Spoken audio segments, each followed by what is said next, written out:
செகப்போன்று செம்முயை தமிழ் பட்டிமன்றத்தின் நடுவராக வணக்கம். சித்திக் கொண்டிருக்கும் எத்திக் கொண்டுள்ள வித்தை கவிதையால் பெரிதும் தேவை. அறிவா பண்பா என வாசிக்க வருகிறார்கள் பாராட்டுக்குரிய நாள்கள். தனித்துவ மிக்க சுவை சொல்லி சலிமா அருமையான அருளப்பன் ஒப்பற்ற மதியோதி.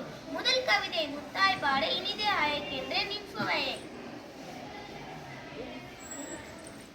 புவிகாக்கும் தமிழ்தாய்க்கும் கவியரங்க தலைமைக்கும் ஆன்றோருக்கும் சான்றோருக்கும் அறிவுதான் முன்னேற்றத்தின் ஆணிவேர் என்று அடித்து கூற வந்துள்ளேன். அக்னி தந்த அப்துல் கலாம் அசத்தியதும் அறிவாலே அறிவாலே. அறிவுமிகு மனிதனாக அகிலத்தில் உயர்ந்து நின்றால் அத்தனையும் நம் கையில் என்று கூறி விடைபெறுகிறேன். நன்றி. இன்சுவையின் கவிதை அறிவாயுதம். அடுத்து ஒளிரும் கவிதையில் மதியோதி கவி பாட வருகிறார்.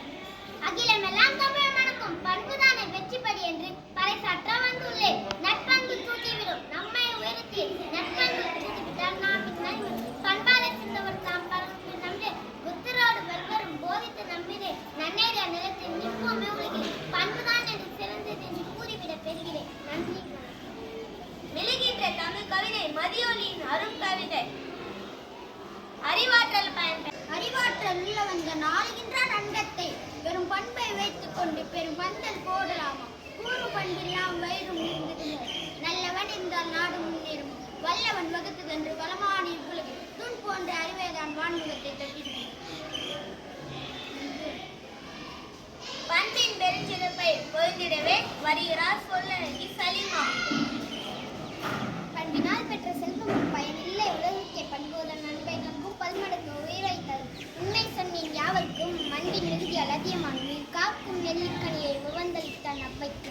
அத்தனையும் வெளியோருக்கு அன்னை தரசா பெற்றுத் தந்தார். குணம் என்னும் நட்பண்பை குன்றிலிற்ற விளக்கன்று என்று கூறிவிடுவேன்.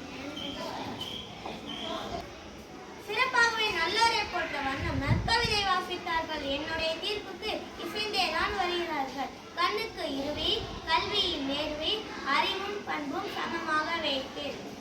நன்றி.